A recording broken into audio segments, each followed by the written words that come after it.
Nurah Silvana, silakan on cam dulu. Jumadi, Akram, Fauzi, Diki, Angga, Ega, Sandi, Milenia.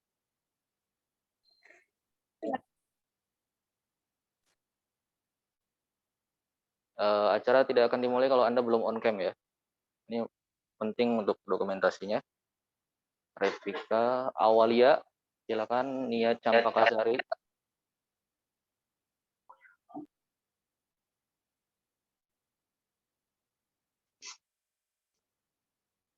Fauzan. Hadir, Pak. Silakan on cam dulu. Saya ulangi, bagi yang baru bergabung silakan on cam dulu 1-2 menit karena akan dokumentasi ya. Masih ada yang belum? Sudah semua? Ada Jumadi, Fadia, Wardatul Jannah. Silakan. Jumadi mana?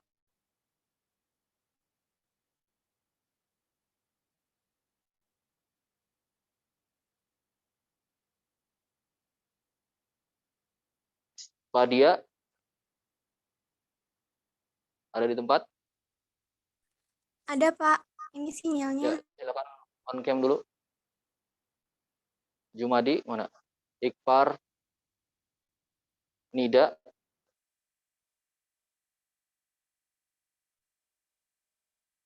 Ini Jumadi kalau nggak muncul-muncul. Udah, Pak, saya pakai. On kamera, pasang virtual background kalau pakai laptop.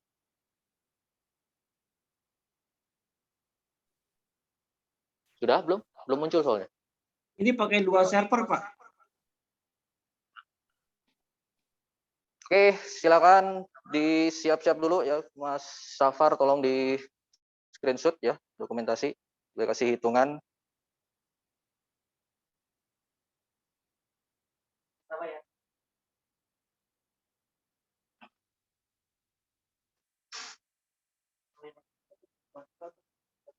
Enggak, biar dia lihat saya. Oh gitu. Mas, enggak di sini munculnya apa? Nah, enggak apa, screenshot yang gini aja.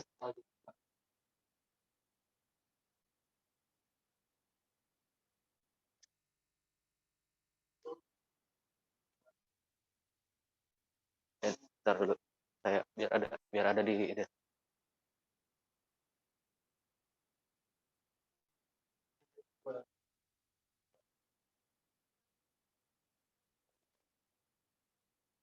Fauzan kenapa mati? Oh, kameranya. Nah, oke.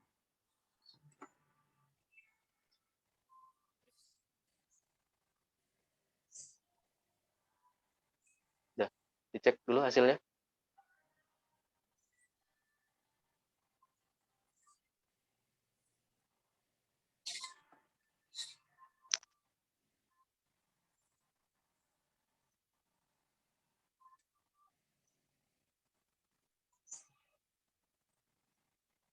Oh, ke situ ya.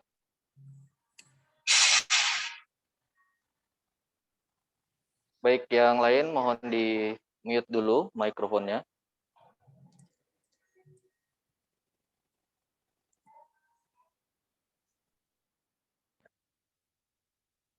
Oke, ya. Baik, saya buka bismillahirrahmanirrahim. Assalamualaikum warahmatullahi wabarakatuh. Waalaikumsalam warahmatullahi wabarakatuh. Biar yang kelas online juga lihat saya. Baik, selamat pagi, salam sejahtera. Saya ucapkan selamat berjumpa karena baru pertama kali ya. Yang 2020 juga baru pertama kali ini. Angkat tangan yang 2020. Oke. 2021 cuma 4. Yang lainnya nggak tahu. Oh, oke. Baik, di share screen saja apa namanya? PowerPoint-nya. Baik, hari ini insya Allah kita akan, atau dari pihak program studi ada agenda untuk menyampaikan sosialisasi visi misi ya untuk angkatan 2020 dan 2001 ya. Kemudian sekaligus sosialisasi pedoman akademik ya.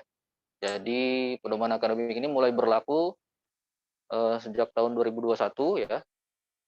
Bagi angkatan 2020, 2021 dan juga mahasiswa angkatan sebelumnya yang masih aktif atau belum lulus ya. Jadi nanti karena ini harus reguler diberikan kepada Anda ya bagi mahasiswa baru ya untuk disampaikan visi misi program studi fakultas ya. Kalau fakultas mungkin Anda bisa baca nanti di buku pedoman akademiknya ya. Untuk ini spesifik hanya untuk program studi, walaupun mungkin di saat ta'aruf yang lalu mungkin Bu Idel sudah menyampaikan profil ya, profil program studi seperti apa. Nah, di sini saya refresh lagi. Dan juga untuk angkatan yang lama ya, Anda saya berikan refresh untuk tadi bisa menyimak kembali. Dan terutama agenda yang utama dari sini adalah pedoman akademik. Jadi ini yang menjadi acuan Anda untuk melaksanakan kegiatan perkuliahan selama di TIP ya, khususnya ya. Walaupun ada beberapa poin-poin yang berlaku umum ya di fakultas, baik itu di TPG ya, maupun di nanti ada prodi baru di sini ilmu komputer ya. Jadi per tahun 2021 ini nama fakultas sudah berganti menjadi Fakultas Teknik dan Ilmu Pangan Halal ya. Baik, mungkin di minimize saja itunya. Apa namanya? Ya. Yang online bisa dengar saya ya? Bisa, Pak. Oke, baik. Baik, tolong didokumentasiin dulu. Ini pas slide ini.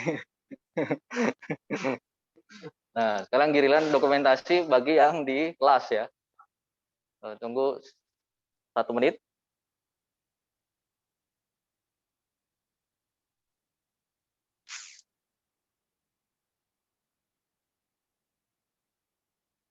Ya. Jadi pada kesempatan kali ini tidak akan saya bahas semuanya. Jadi pedoman akademik nanti Anda bisa download di akhir sesi pertemuan ini ya. Nanti ada link downloadnya, silakan Anda baca. Nah, ada beberapa poin yang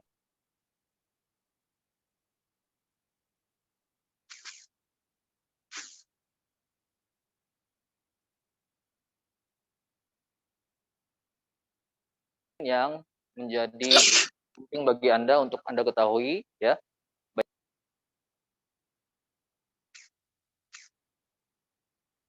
Kalau yang sudah lulus, mungkin tadi ada yang sudah lulus, sudah sidang tapi join, ya tidak masalah. Yang penting nanti ada beberapa hal yang ingin saya sampaikan, karena di tahun-tahun sebelumnya itu ada kondisi yang tidak sesuai ya. Jadi untuk menghindari terulang kembali, maka dari itu saya sampaikan, terutama untuk yang dalam hal penyelesaian studi ya, skripsi, kemudian tugas akhir PL, ya, KKN, kemudian masalah nilai kurang dari IPS ya, indeks prestasi semester. Mungkin kalau angkatan 2020 di sini sudah dapat IP di semester 1 2, kemudian masuk semester 3 ya. Udah, oke. Lanjut next slide. Nah, jadi saya refresh lagi, ini definisi umum ya, profil program studi TIP. Ini adalah kesepakatan dari seluruh himpunan, seluruh program studi TIP di seluruh Indonesia. Jadi dari kesepakatan forum program studi, ya.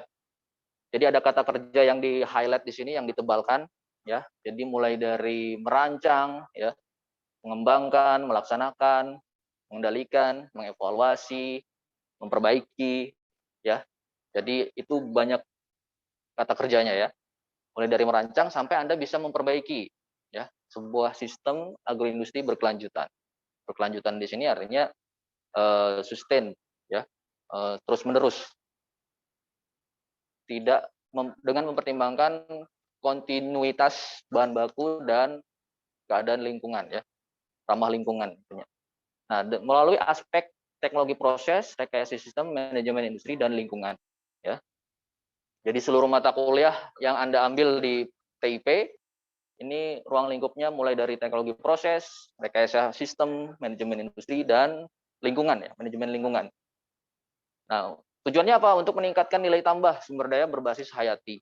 Nah, hayati ini umum ya, umum yang biological ya, biologis ya. Semua pertanian, kemudian ada yang kehutanan, kemudian ada air ya, sumber daya air, serta jaminan kehalalan. Ini yang spesifik khas dari TIP di Unida ya, jaminan kehalalan. Jadi Anda dapat mata kuliah yang khas di Unida, yang TIP fakultas ini ya, terkait dengan sistem jaminan halal ya. Next, silakan.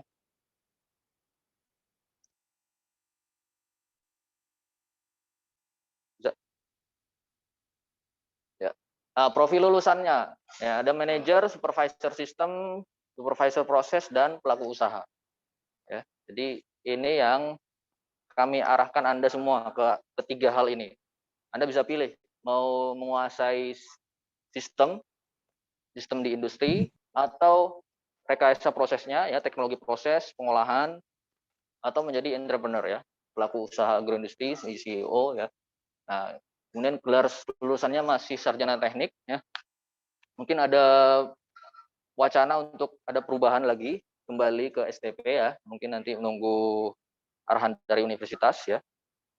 Kemudian dokumennya membuktikan Anda kompeten sebagai sarjana lulusan di program studi TIP adalah ada ijazah, transkrip nilai, SKPI ya. Jadi SKPI ini isinya bagi yang angkatan baru nih ya, 2020, 2021, kalau Anda berprestasi akademik, ikut lomba kompetisi ya, kompetisi lomba PKM, KBMI yang sudah pernah kita dapatkan ya, PKM, KBMI, kemudian ataupun kompetisi-kompetisi yang lain, karya tulis ilmiah ya, kemudian lainnya yang diikuti mahasiswa, yang sifatnya dilombakan ya. Jadi ada juara 1, juara 2, juara 3, dan dapat hibah misalkan. Yang sudah berjalan 2 tahun ini adalah Anda dapat hibah. Kakak-kakak kelas Anda dapat hibah KBMI, PHP 2D ya, kemudian PKM ya, secara umum di fakultas ini ya.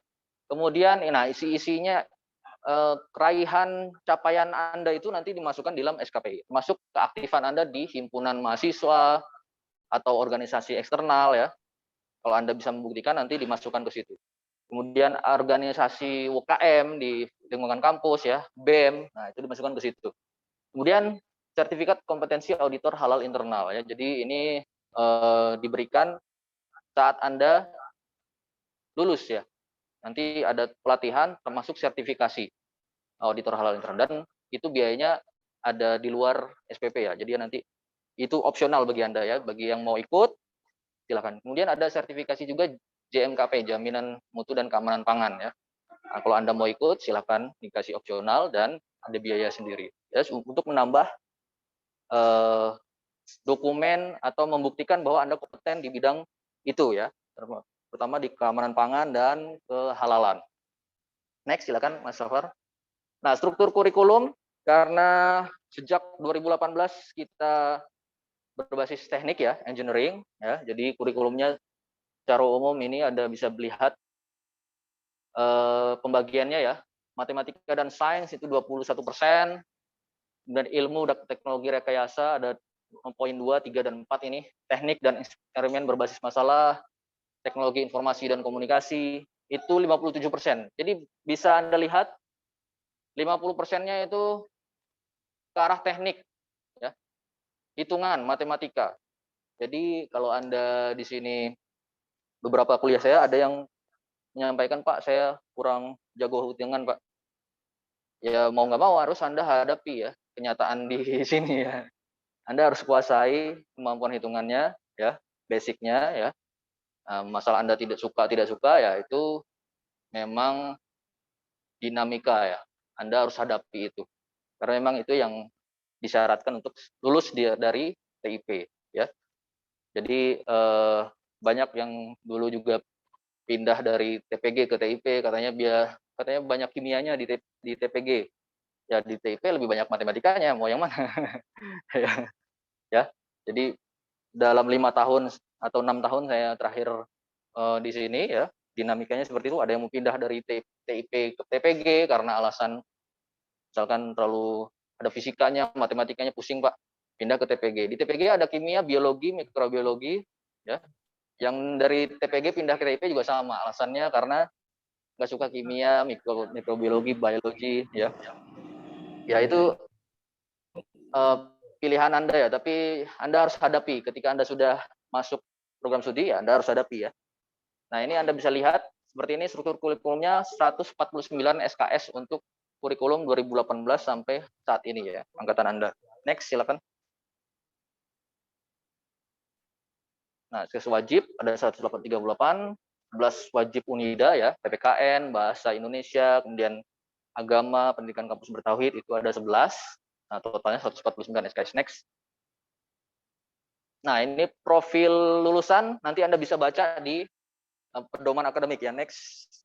Ya, alurnya seperti ini, kami menyusun profil lulusan. Nah, ini visi misinya, visi program studi ya, menjadi program studi yang unggul berbasis riset di bidang agroindustri halal ya. Jadi kita ada spesifik ke arah halal ya. Dalam yang menyatu dalam tauhid dan diakui dunia. Nah, misinya ini Anda bisa baca juga sendiri nanti ya. Jadi kita berbasis riset, jadi seluruh syarat untuk Anda lulus ya harus melakukan riset ya, skripsinya. Mungkin di kampus lain Anda pernah dengar, oh buat di kampus lain buat lulus sarjana nggak harus bikin skripsi Pak, nggak harus penelitian. Ya, hanya yang berlaku di TIP Unida adalah harus melakukan riset ya. Di kampus lain juga seperti itu. Mungkin ada yang berbeda ya, tugas akhirnya hanya studi pustaka atau hanya mengerjakan proyek ya. Ya. Next, silakan. Nah, kemudian aspek-aspeknya nanti ini Anda bisa baca detail di buku panduan. Next. Nah, sekarang buka file yang apa tadi? Buku pedomannya. Sudah di-download belum? Sudah. Nah, di bagian buku pedoman ini nanti Anda bisa download ya. Tidak semuanya saya jelaskan, hanya garis besarnya saja. Terutama untuk aspek-aspek yang ada kakak-kakak kelas Anda yang belum sesuai di sini. Jadi untuk menghindari terjadinya lagi ketidaksesuaian, Anda diberikan pemahaman, sosialisasi supaya tidak tetap berada pada koridor ya. Nanti Anda bisa download di sini. Next, lihat daftar isinya langsung ke apa namanya? Ini ada SK-nya dari Pak Dekan ya. Kok jadi warna kuning lagi? Ini ya. Tadi warna kuning nggak?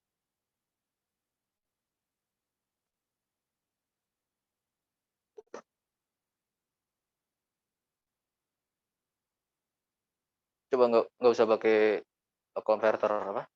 VGA aja langsung.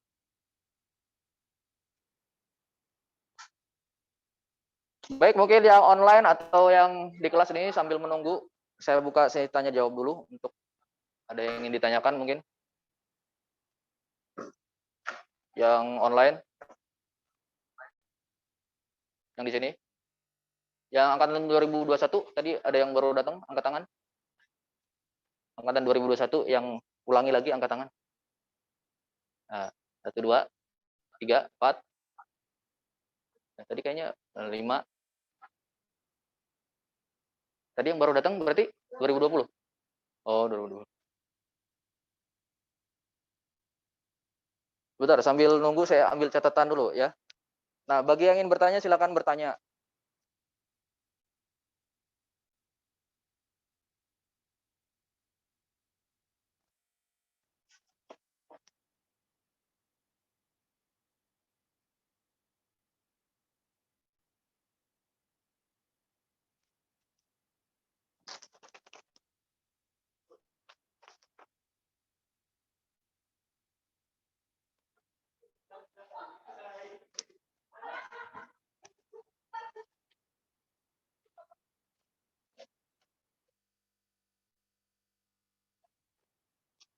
Coba langsung ke bagian yang nomor 1 urutan. Baik, yang pertama saya ingin sampaikan evaluasi studi ya. Sama aja ya.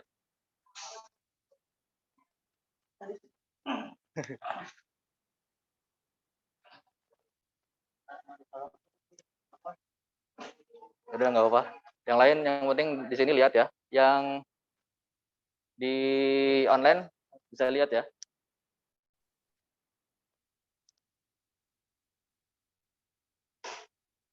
Langsung ke bab evaluasi studi.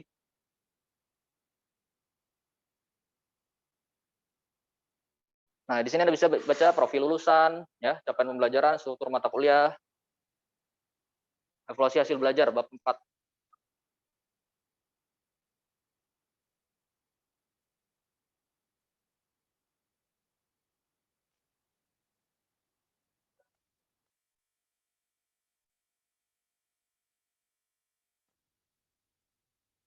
Ya.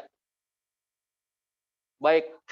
Di sini ada evaluasi belajar. Jadi bagi Anda yang 2020 mungkin kemarin sudah menghadapi semester 1 2. Yang angkatan senior sudah sampai semester 5 7 8 ya. 7, 5 sampai 7 ya. Yang aktif semester ganjil ini. Ya. Jadi secara umum masing-masing dosen nanti mungkin sesuai kebijakannya ya, memberikan nilai mungkin tidak hanya UTS, UAS, tapi ada tugas, kuis ya. Kemudian next ke bawah lagi. Huruf mutunya, terkait huruf mutu ya. Range nilai A. Nah, seperti ini ya. Bahasa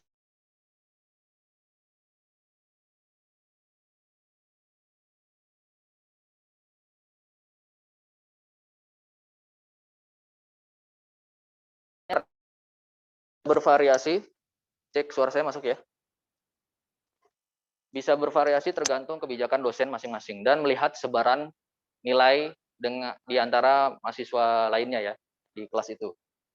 Nah, kemudian huruf mutu ini berlaku ya apabila mahasiswa terdaftar pada semester yang bersangkutan ya. Kemudian mata kuliah tersebut terdaftar dalam KRS. Jadi Anda ikut kuliah ya sesuai dengan yang ada di KRS ya. Kemudian next. Bentar. Baik lagi. Nah, di sini ada misalkan Anda mau menanyakan nilai, Pak, kok saya dapat segini, ya. Kemudian Pak, kayaknya kemarin saya dapat UTS masih masuk untuk nilai A atau nilai B, ya. Anda bisa komunikasi ke dosennya dengan menggunakan SOP di sini ya, umpan balik nilai mahasiswa, SOP nomor 34, ya.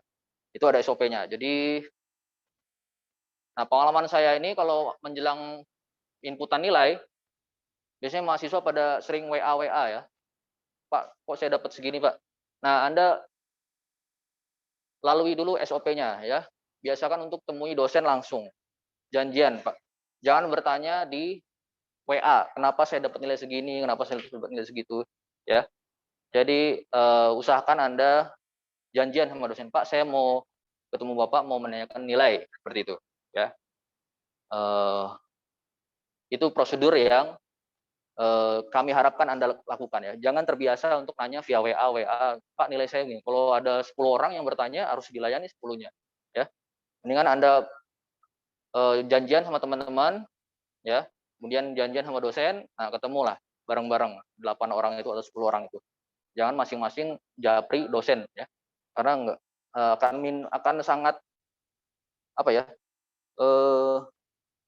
Mungkin terlalu banyak sehingga tidak bisa dilayani satu persatu ya. Jadi lebih baik Anda langsung temui dosennya dan menanyakan kapan dosen tersebut ada di kampus ya.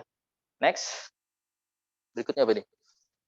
Kemudian evaluasi semester 1, 2. Evaluasi tahun pertama, kedua dan ketiga. Next di bawahnya aja. Next. Bawah masih di bab ini. Ini ada cara perhitungan IPS, indeks prestasi semester ya. Nah, kemudian nilai T, saya di sini dulu berhenti. Nilai T itu artinya kalau ada di transkrip Anda ya, atau di transkrip semester, atau di KHS, kartu hasil studi, Ada nilai T, berarti itu nilainya belum masuk ya, tertunda. Apakah karena Anda belum mengikuti ujian atau belum mengumpulkan tugas ya. Nah, ini Anda bisa baca dan ada batas waktunya kapan Anda harus memenuhinya ya. Jadi langsung saja ketemu dosennya ya, jangan mengulur-ngulur waktu. Kalau ada dapat KHS kemudian ada nilai T, konfirmasi, langsung hubungi dosennya, temui dosennya. Ya, jadi jangan berlama-lama karena nanti ada di batas waktu di sini. Mahasiswa diberi waktu 2 minggu untuk menyempurnakan nilai terhitung sejak nilainya diumumkan ya, diumumkan oleh dosen atau mungkin sudah masuk ke KHS di si akad Anda ya, sistem informasi akademik. Kemudian next, perbaikan huruf mutu ya. Jadi kalau Anda kuliah dari semester 1 sampai semester 8, nah mungkin ada yang dapat B, ada dapat C, dapat D, atau bahkan dapat E ya. Nah itu paling bawah range-nya tadi ya, Anda bisa lihat range nilainya paling bawah. Nah Anda diberikan berikan opsi ya untuk mengulang kuliah. Nah, nilai B, C, D itu boleh mengulang. Tapi kalau E wajib mengulang. Kenapa wajib? Karena saat kelulusan Anda tidak boleh ada nilai E. Ya. Jadi kalau misalkan Anda sudah semester 8 mau skripsi, kemudian masih ada nilai E, Anda wajib mengulang terus sampai tidak ada nilai E. Kalau masih ada nilai E, Anda tidak boleh sidang skripsi. Ya. Kemudian untuk nilai D juga ada batasnya. Ya. Misalkan Anda nggak suka di mata kuliah tertentu atau nggak sanggup menyelesaikan dengan baik, ya dapat nilai D. Nah ada batas maksimumnya 15% ya dari seluruh SKS. Dari 149 itu Anda diberikan jatah 15%, nggak boleh lebih ya. Kalau lebih gimana? Ya Anda harus mengulang. Pilih salah satu mata kuliah Anda ulang supaya nilainya tidak D. Bahkan yang E itu Anda harus ulang. Kalau misalkan ulang masih dapat D, itu alhamdulillah, berarti nggak ada nilai E. Kalau mau ulang terus, E terus, ya Anda ngulang terus sampai 7 tahun. Nah, ada mata kuliah yang tidak boleh D, ya. Nanti Anda bisa baca sendiri. Next.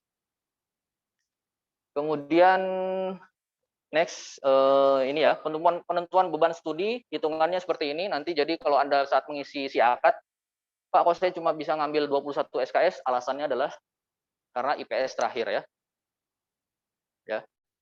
Kemudian masa studi. Next. Nah, evaluasi tahun pertama, tahun kedua ya, akhir semester 4. Jadi di setiap 4 semester ya, semester 4, kemudian semester 8 dan berikutnya adalah semester 10 akan evaluasi ya.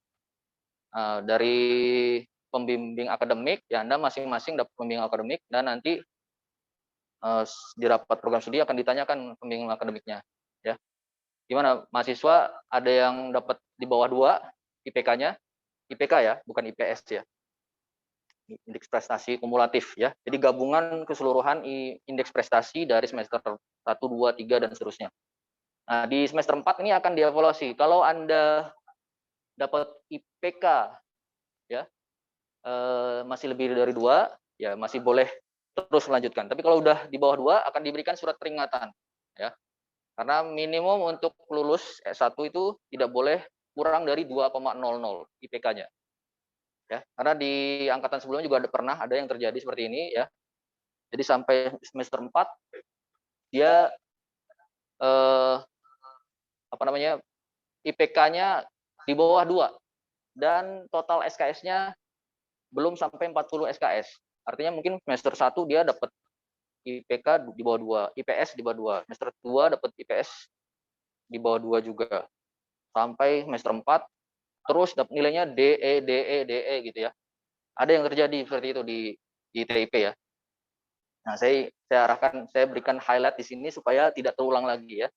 Jadi sebaik mungkin Anda menyelesaikan perkuliahan dengan sebaik-baiknya ya. Jadi biasanya yang terjadi dapat nilai DE itu karena tidak hadir saat kuliah, hingga tidak boleh ujian. Atau boleh ikut ujian tapi tidak hadir ujian dan tidak melakukan susulan. Ya. Sehingga nilainya apa adanya. Ya. Jadi kalau yang dapat D dan E itu biasanya karena umumnya terjadi seperti itu. Ya. Kalau yang masih ikuti full, hadir terus, kemudian ikut ngerjain tugas, kemudian ngerjain UTS, UAS, itu biasanya kemungkinan dapat D atau E-nya itu lebih kecil ya. Nah, biasanya tergantung kebijakan dosennya juga, tapi kalau Anda sudah ikut terus tapi hasilnya belum maksimal, ya mau nggak mau dosennya harus memberikan nilai D atau E. Anda harus mengulang. Nah, itu karena demi kebaikan Anda ya. Jadi kalau Anda nilai akhirnya dapat 20 ya, 30. Kalau mau dilulusin gimana? Kasihan nanti Anda nggak mampu kalau dihadapi kasus-kasus yang sesuai dengan mata kuliahnya ya. Maka untuk demi kebaikan Anda diarahkan untuk mengulang. Kemudian sampai tahun keempat, semester 8, itu harus mencapai 80 SKS. Ya. Kalau kurang dari itu, maka Anda dikasih surat cinta, ya, surat peringatan. Ya, dari program studi, atas nama program studi ya, supaya Anda memperbaiki sampai semester 10. Ya. Kalau sampai semester 10, ya, artinya udah 5 tahun Anda kuliah, masih nggak sanggup juga ya, lebih dari 2, ya terpaksa kami harus memulangkan Anda ke orang tua. Ya. Atau Anda mau nyanyi dulu, pulangkan saja gitu ya. Aku pada ibuku ya. Sebelum kami kasih surat peringatan, Anda langsung, Pak, saya mau mundur aja Pak, karena saya nggak sanggup. Ya udah, itu kasih pilihan ya. Sebelum dikasih surat cinta, Anda sudah bilang dulu, Pak, saya mau pulang aja, nggak lanjut ya. Nah itu lebih baik juga karena demi kebaikan Anda. Anda mungkin salah jurusan atau lebih baik pindah ke jurusan yang lebih sesuai dengan minat Anda ya. Jadi evaluasinya ada 3 kali, semester 4, semester 8, dan semester 10. Ya. Jadi kalau sampai semester 10 tetap nggak sampai batas SKS-nya, kemudian IPK-nya juga nggak sampai memenuhi persyaratan, maka Anda dikasih peringatan dulu ya. Sebelum semester 10 udah dikasih peringatan dulu ya. Karena semester 8 udah dikasih peringatan, kalau nggak sanggup, maka semester 10 Anda diusulkan untuk DO. Ya. Ini juga yang kelas online ya, yang kelas ikut online, mohon disimak baik-baik ya, karena ini juga pernah terjadi di TIP ya. Next berikutnya, cuti akademik. Nah, jadi Anda diberikan hak cuti 2 semester. Ya. Nanti Anda boleh lihat ketentuannya ya. Pengajuannya juga cuti akademik, ada SOP-nya. Dari daftar isi nggak bisa klik langsung. Nah, cuti akademik, nah boleh ke atas. Ada yang cuti umum, kemudian ada yang direncanakan, dan apa tadi?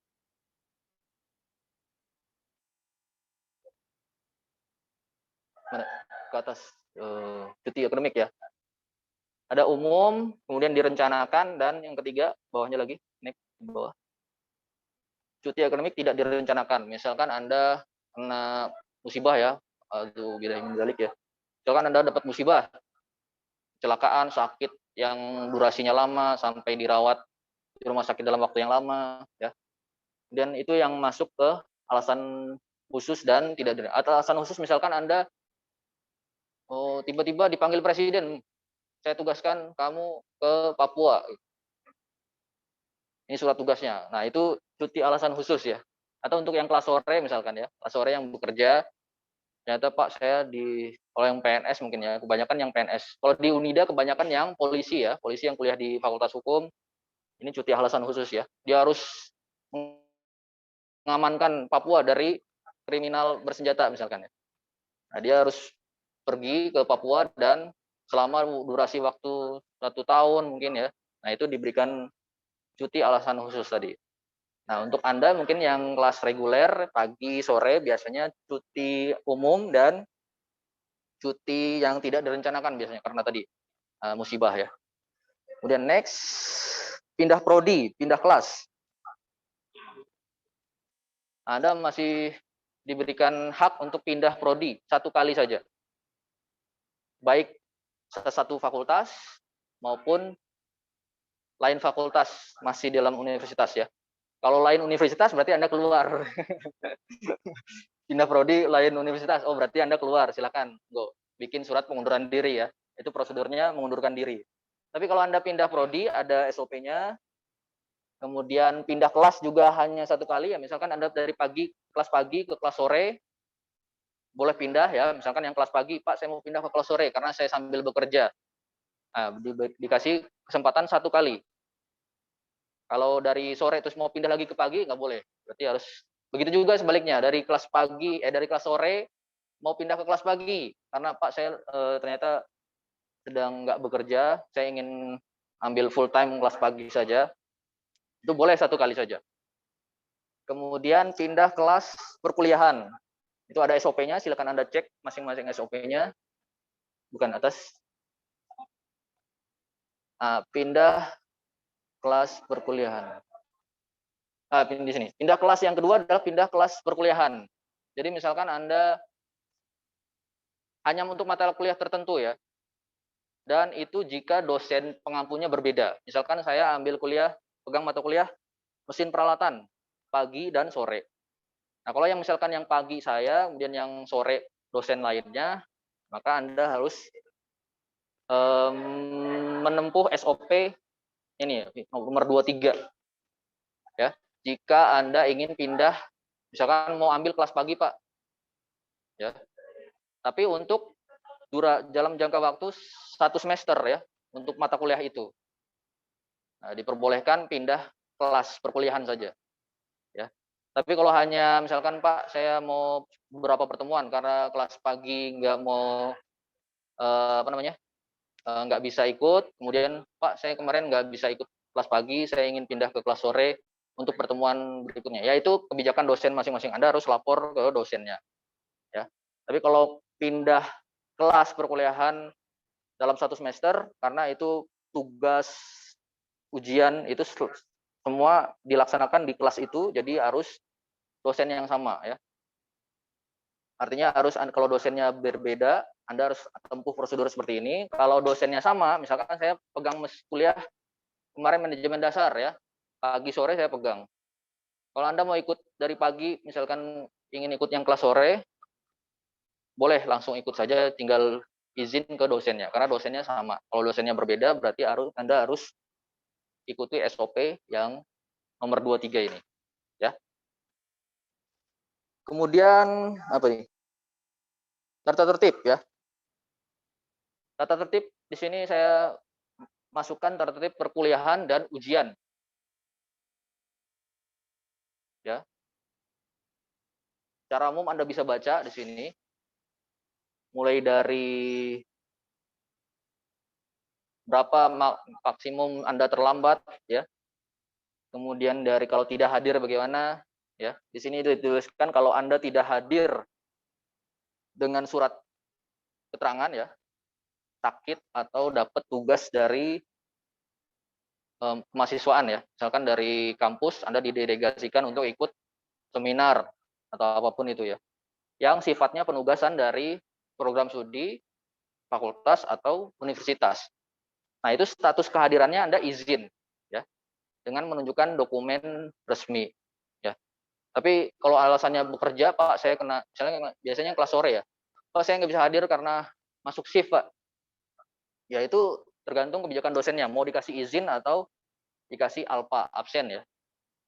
Nah, absen itu berarti tidak hadir ya. Nah, kalau Anda tidak hadir kuliah tanpa keterangan, maka dianggap absen ya. Keterangannya A gitu ya. Kalau Anda sakit, menyerahkan surat dokter, kemudian Anda dapat tugas dari kampus untuk ikut lomba, maka Anda boleh mengajukan dispensasi. Ada SOP-nya juga. SOP dispensasi nomor 24 ya. 24 kemudian nah kalau Anda tadi misalkan nggak hadir tanpa keterangan maka Anda tidak hadir ya. absen berarti. Statusnya absen. Dan itu maksimum 25%. Ya, atau tergantung kebijakan dosen masing-masing mata kuliah ya. Misalkan untuk ujian, untuk bisa ikut ujian Anda minimum misalkan di sini di panduan ini 75% kehadirannya ya. Itu yang izin itu termasuk dihitung ya. Nah, yang alpha nggak dihitung. Berarti Anda punya jatah ya, mungkin bahasa ininya seperti itu, jatah 20% nggak hadir kuliah. Tapi sebenarnya bukan jatah sih. Ya. Itu hanya range kuota ya. Kuota sama jatah sama ya. Jadi jangan menganggap bahwa Pak saya saya punya 25% ini berarti berapa ya dari 16 pertemuan atau 14 pertemuan saya cuma hadir 5% aja lah. Ya kalau misalkan pertemuan yang nggak ada hadir itu ada tugas ya Anda hilanglah nilai tugas ya.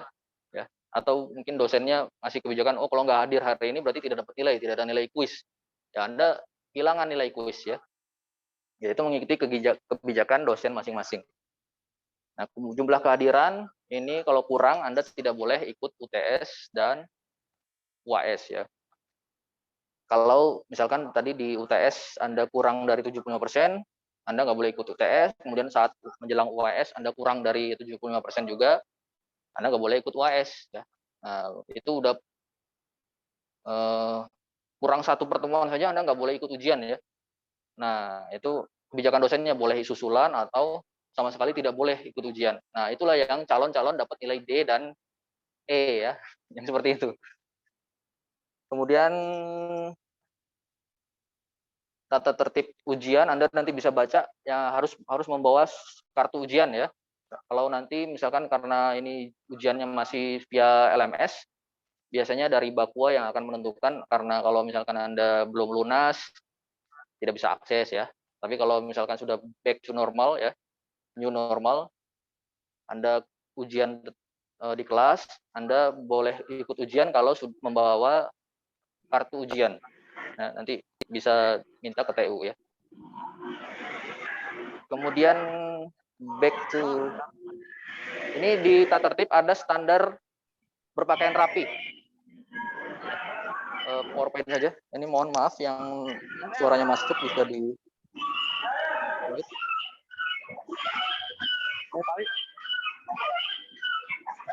Fauzan, itu bisa di hostnya.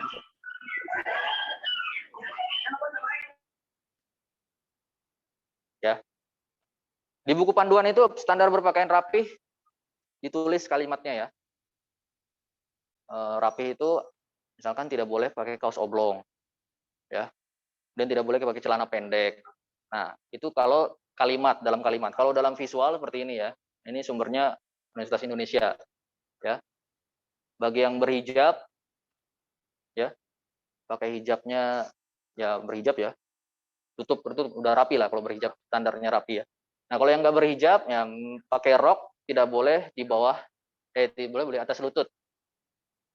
Ya. Seperti ini nih, lututnya nggak kelihatan kan. Nah, yang laki-laki karena nggak ada yang berhijab laki-laki ya. Jadi harus satu contohnya ya. Kemeja. Ya, kebanyakan kalau di kuliah saya ada yang pakai kemeja lapangan ya itu masih, tapi jangan sampai pakai kaos ya. Tergantung dosen-dosen juga. Tapi kalau di kelas saya, Anda ikut kuliah saya menemukan Anda nggak pakai kemeja, ya, atau pakai sendal malahan ya. Nah itu saya suruh keluar, ya.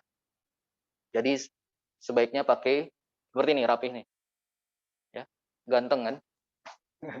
Jadi kalau Anda rapih, pakai kemeja, jangan pakai kaos ya. Seperti kaos oblong maksudnya. Kalau kaos berkerah masih boleh.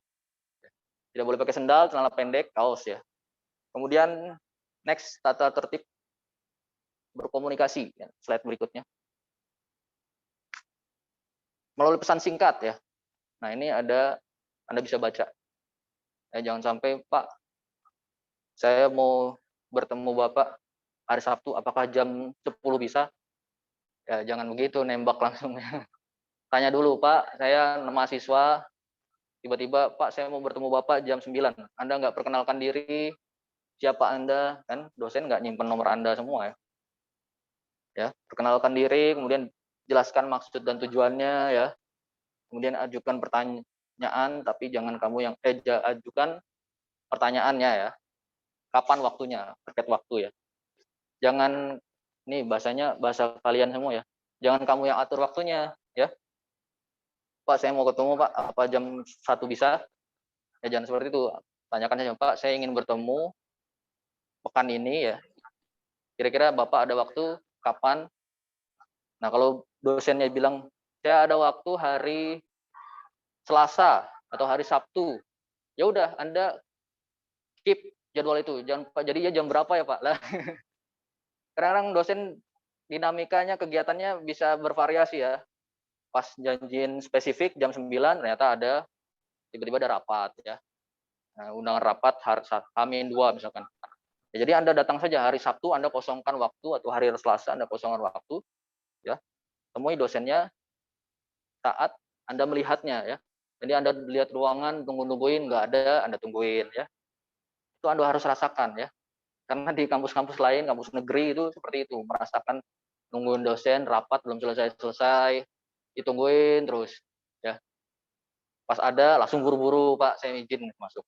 Jadi jangan sampai Anda, beruntung kalau dosennya langsung ngasih waktu. Pak, Bapak ada waktu kapan? Ya silakan temui saya jam 1 misalnya. Jadi jangan Anda yang nanya, Pak, jadi jam berapa ya? Misalnya kan hari Sabtu, terus dosennya nggak ngasih jam nih, ya Anda udah nggak usah nanya lagi, langsung aja datang hari itu, ya. Kalau jangan nanya, Pak jam berapa ya? Apa jam 9? Apalagi kalau lebih parah lagi, apa jam 9 sampai jam 10 bisa? Karena saya hanya bisa jam segitu. Wah itu lebih parah, nggak boleh ya. Jadi Anda yang ngatur waktunya, ya. Kemudian akhiri dengan terima kasih, ya. Next, oke? Paham ya sampai sini? Nah, keep dulu kalau ada pertanyaan ya. Penyelesaian skripsi, ya ada penyelesaian skripsi di yang PDF lagi. Nah, kalau Anda untuk yang angkatan, halo ya, yang angkatan 2000 berapa yang mau lulus ya? 2017, 2018, 2016 ya. Nggak tahu ada yang hadir 2016 atau tidak. Tadi saya nggak. Oh, tadi saya melihat satu orang yang 2016. Waktu penyelesaian skripsi itu paling lama 15 bulan. Kalau dalam semester ya berarti 1 tahun ya, 12 bulan semester. Nah, kalau lebih dari itu ya nanti Anda bisa baca ketentuannya seperti apa. Ya. Misalkan kalau lebih dari 2 semester belum selesai, Anda harus bayar biaya tambahan. Itu konsekuensi pertama ya. Kemudian konsekuensi kedua, kalau dosennya udah nggak mau, kamu nih nggak beres-beres, disuruh ketemu susah, disuruh menghadap susah, nggak menghadap, suruh laporan nggak ada laporannya, disuruh perbaikannya gitu-gitu aja ya. Nah kalau dosennya udah give up ya, udah kamu ganti pembimbing aja ya udah. Jadi kalau udah lebih dari 15 bulan Anda belum selesai, kemungkinan bisa diganti pembimbing atau ganti topik, malahan lebih parahnya lagi ya. Bahkan Anda sudah ngerjain nih ya.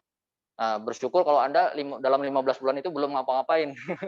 Baru kolokium terus belum ngerjain. Nah, ini lebih mudah ganti topiknya. Tapi kalau Anda sudah Anda merasa sudah ngerjain banyak, terus Anda dalam satu lain hal Anda nggak bisa selesai dalam 15 bulan, maka ya Anda konsekuensinya itu Anda harus bayar biaya tambahan, dan kemungkinan kalau dosennya sudah menyerah ya, Anda dialihkan ke dosen lain dan mengganti topik ya. Kemudian originalitas skripsi ya, jadi dari pihak universitas mewajibkan harus original 80%. Artinya Anda masih punya spare 20% untuk ya itu konten skripsinya masih meniru dengan skripsi orang lain misalkan. Itu dicek dengan plagiarism checker di fakultas aplikasinya ya. Jadi jangan menggunakan aplikasi checker plagiarism di luar fakultas atau milik Anda sendiri atau yang online ya. Oh, Anda pakai yang online, tulisan Anda nanti diambil datanya ya. Pas Anda cek di sini jadi gede nanti ya. Original plagiarismnya. Plagiarism itu meniru catatan atau karya milik orang lain. Nah, di TIP ini pernah ada yang terjadi seperti itu, meniru bikin saat menyerahkan misalkan bagian bab pembahasan itu sama persis dengan skripsi mahasiswa lain ya. Nah, itu kalau udah kejadian seperti itu, saya biasanya kalau itu itu terjadi pada bimbingan saya ya. Nah, saya kasih peringatan ya. Kalau diperingatkan nggak ada perbaikan atau mungkin ngeles Pak, wah Pak itu cuma itu rencananya studi pustaka Pak. Loh, kan saya minta serahkan bab pembahasan ya. Nah, jadi kalau Anda berdalih misalkan itu alasannya adalah referensi untuk Anda gunakan untuk Anda konsultasikan ke dosen ya. Padahal dosennya minta hasil kerja Anda, nah, ternyata mirip sama punya orang lain. Nah, itu biasanya saya kasih peringatan ya. Nah, atau yang terburuk adalah saya minta mahasiswa tersebut mengundurkan diri daripada di DO ya. Nah, kalau pelanggaran plagiarisme cek plagiat itu pelanggaran berat dan bisa kita usulkan untuk di DO drop out ya. Kalau udah kejadian sekali ya, kalau nanti kita diskusi dengan dosen-dosen lain, kalau itu sudah levelnya sudah keterlaluan parah ya, nah, tidak ada toleransi lagi ya. Langsung kita, yang lebih parahnya adalah kita langsung usulkan DO. Yang masih lebih ringan adalah kita minta mahasiswanya mundurkan diri ya. Itu masih lebih ringan, jadi masih dapat transkrip yang sudah pernah kuliah di sini. Kalau di DO ya Anda nggak dapat transkrip ya. Kemudian itu ya, batasnya 20%. Kalau lebih dari itu Anda harus perbaiki terus-menerus bersama dosen pembimbing skripsinya. Kemudian biaya PL dan skripsi itu Anda bisa baca ya, nggak usah di skip aja. Predikat lulusan, ya lulusan. Nah, buat yang mau wisuda nih, yang semester berapa sekarang ya? Semester 9, ya yang mau skripsi, yang sedang skripsi ya, ada 3 ya predikat lulusan. Yang paling tinggi adalah dengan pujian atau bahasa Latinnya adalah cum laude ya. Cum laude itu kalau Anda dapat IPK 3,51 ke atas. 3,51 masih masuk hitungan ya. Sampai 4,00 ya. Enggak ada IPK 5 ya. Maksimum 4,00 ya. Dan tidak lebih dari 10 semester.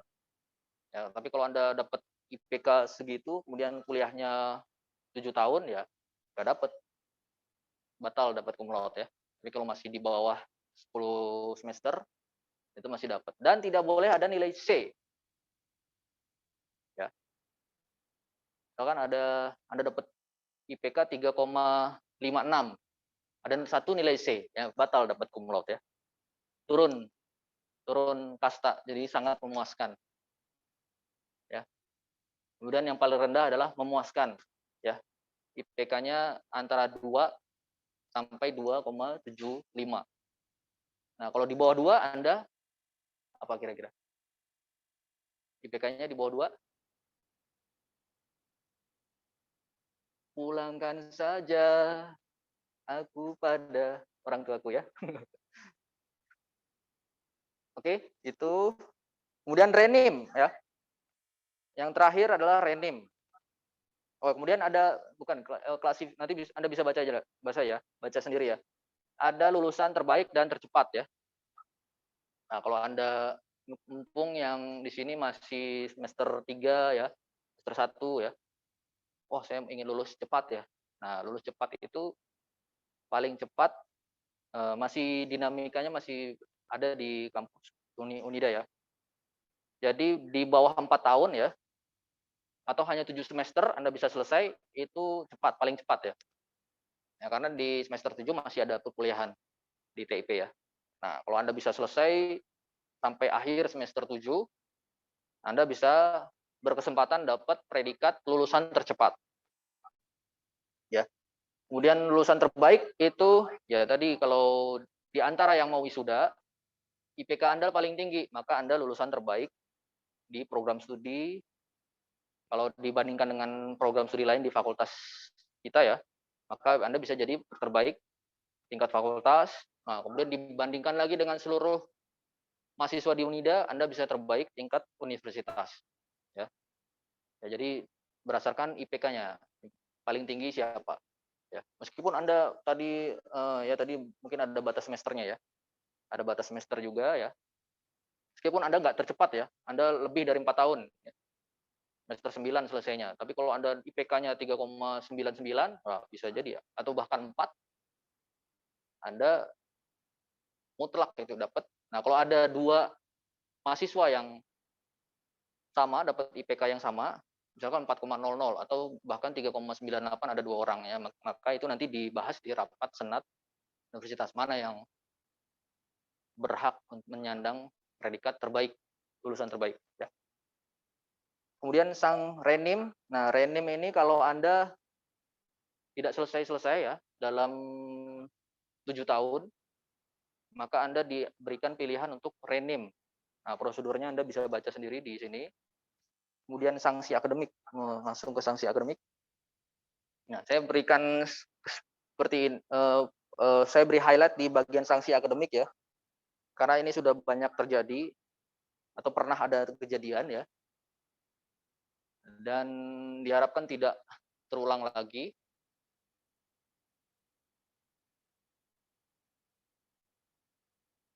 Nah, bagi yang bertanya boleh via chat yang online ya, yang di kelas silakan nanti secara langsung saja. Sanksi akademik ya, sanksi akademik ada yang sifatnya peringatan ya, peringatan akademik ya. Kemudian ada yang sifatnya bawah yang poin B.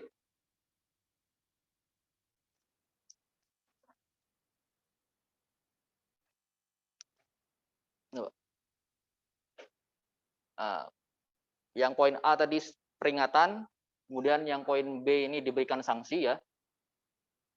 Ya. Nah, yang misalkan sanksi akademik yang poin B ini mahasiswa yang mengundurkan diri atau meninggalkan perkuliahan, dia langsung dapat nilai E ya. Kemudian tidak terpuji, melakukan tindak tidak terpuji ya, melanggar peraturan baik non akademik ya, melanggar hukum atau berbuat asusila, itu langsung dikasih sanksi. Kemudian kalau melakukan plagiarisme ya, terindikasi, misalkan Anda cek plagiarisme, ternyata pas dicek di TU hasilnya 24, pas ngelaporin ke pembimbing Anda mengakunya 20. Nah, itu langsung dipanggil, diumumkan di pengumuman di website kalau perlu ya. Oh, bahwa si A ini terindikasi melakukan pemalsuan hasil plagiarism check. Ya. Itu sanksi masih medium ya. Kalau masih bisa ditegur ya, masih misalkan dosennya, oh kamu ini kayaknya nggak segini deh. Sudah dapat laporan dari TU, Pak, si ini cuma hasilnya ternyata 30. Nah, tapi dia ngakunya ke dosen pembimbing 20 ya. Itu diperingatkan dulu. Kalau terulang lagi maka langsung diumumkan secara terbuka supaya teman-teman Anda bisa melihat si A ini terbukti memalsukan ya. Nah, yang lebih parahnya tadi kalau sama persis 100% belum dicek plagiarism ya, tapi sama dosen sudah ketahuan, oh ini kamu niru-niru punya mahasiswa IPB, punya Pak Puan. Nah, itu langsung diusulkan di DO.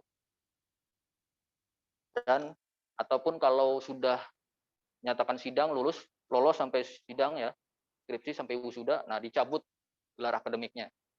Anda tidak berhak menyandang gelar sarjana ya. Yang paling parahnya, paling berat. Kemudian pemutusan studi, Anda bisa baca ya. Anda bisa baca pemutusan studi termasuk yang tadi kalau tidak memenuhi syarat jumlah SKS di akhir semester 4 dan di akhir semester 8. Ya, juga syarat tidak memenuhi IPK-nya tidak sampai 2,00 maka dapat. Nah, kemudian yang lebih spesifiknya melanggar ketentuan peraturan adab kehidupan kampus bertauhid ya. Melanggar adab terhadap Allah dan Rasulnya ya, misalkan menistakan agama dan lain-lainnya, Anda langsung dikasih DO. Ya. kemudian melanggar nilai-nilai tauhid Pancasila ya, seperti paham komunisme, teroris ya. Ya, alhamdulillah di sini nggak pernah di IPAL belum pernah kejadian sih. Nah, yang biasa terjadian tuh merokok ya.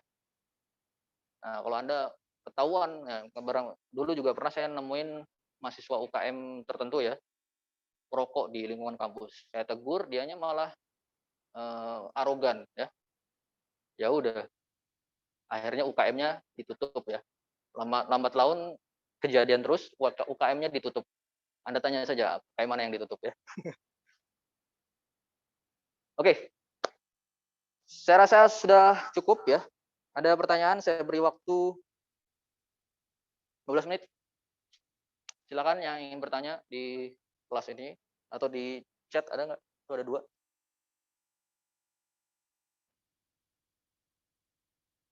Ada yang di sini? Oke. Di apa ya? Oke. Ternyata cuma izin off cam. Silakan yang online ada pertanyaan, terutama yang mahasiswa semester 5, 7 ya. Atau yang di sini juga yang baru-baru angkatan 2021 2020.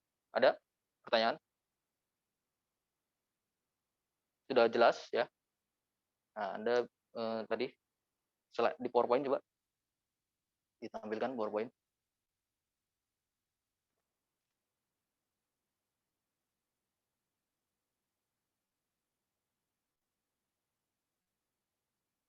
Nah, ini ada SOP yang bisa Anda periksa di website ya.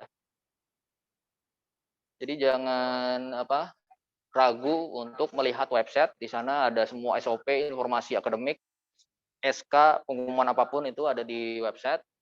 Nah, spesifik untuk SOP Anda bisa lihat di, kalau mau browsing langsung short linknya itu bit.ly/SOP Vipal, kecil semua ya. Hurufnya kecil semua. Kemudian bawah lagi, next berikutnya. Nah, ini banyak SOP yang terkait akademik ya. Nah, di SK ini selain SOP itu ada SOP lain, tapi yang diwajibkan mahasiswa tahu adalah hanya SOP ID ya. Anda bisa periksa sendiri.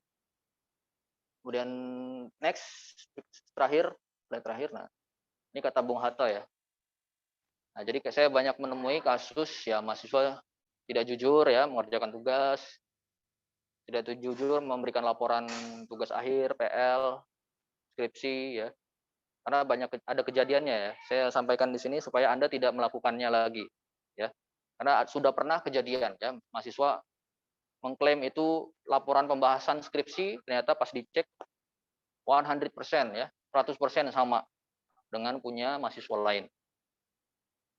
Atau ngerjain tugas, pas dicek 100% sama.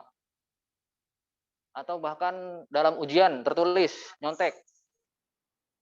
Saat ujian itu dilarang mencontek ya. Kalau ujian open book ya silakan Anda mau diskusi, kirim pesan ya, WA dan segala macam boleh. Nah, saya kasih tekankan bahwa di kampus, di fakultas ini terutama ya, sangat tidak mentoleransi sikap yang menciderai integritas ya.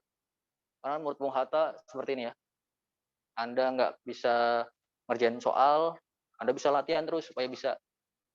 Anda nggak paham materi tertentu, Anda bisa belajar ulang sampai bisa. Ya. Anda nggak paham titrasi atau isolasi mikroba di lab mikrobiologi ya, atau nggak bisa mengoperasikan software tertentu, ya. Anda bisa belajar terus sampai mahir, berulang-ulang. Tapi kalau sudah nggak jujur, nah ini susah. Menurut Bung Hatta susah diperbaiki. Jadi saya harap Anda memelihara integritas selama berkuliah ya, bahkan sampai lulus kuliah. Nah, karena nilai-nilai integritas ini yang langka akhir-akhir ini ya. Jadi saya harapkan Anda selama di kampus ya, nah, Ini perilaku ya, sikap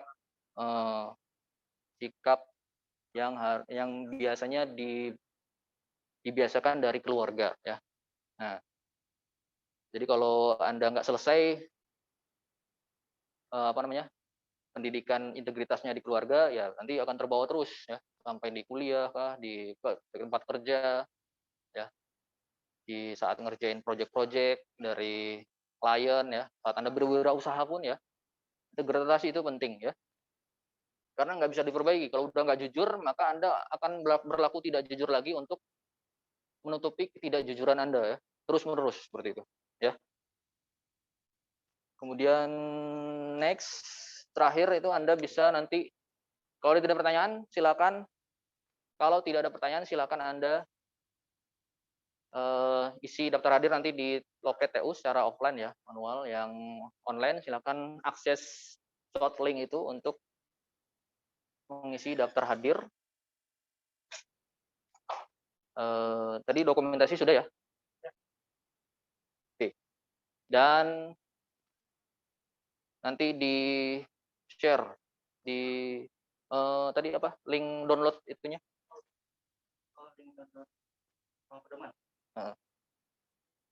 Di sini ada spidol nggak? Nah, buat yang ini bit.ly/ apa itu? Tulisannya apa? Pedoman akademik demik TIP, semua kecil ya, huruf kecil, TIP Unida. Nah, Anda bisa pakai browser, langsung browser di handphone Anda, di laptop Anda, silakan akses bit.ly/ pedoman akademik TIP Unida. Anda bisa download semuanya. Di situ ada contoh formulir pindah prodi, ya. Ada contoh transkrip. Bagi yang Anda semester 1 ada contoh transkrip, contoh KHS, contoh KRS, kemudian apa lagi yang penting ya. Oke, itu saja. Saya rasa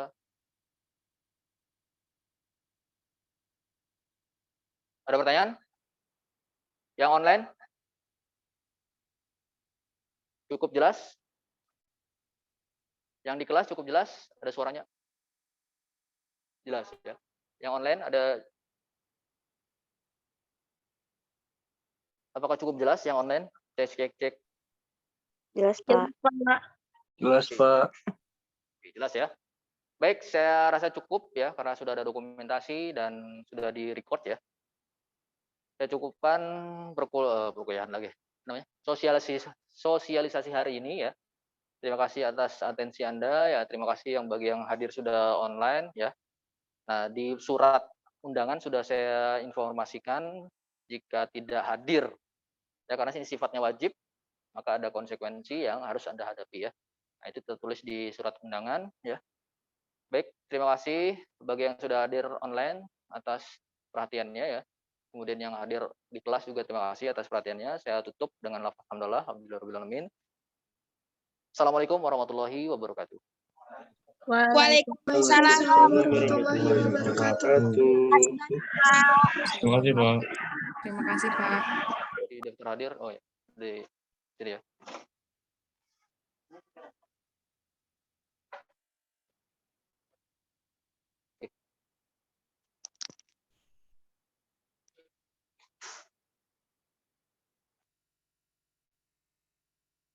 Tolong diberesin ya sama kameranya.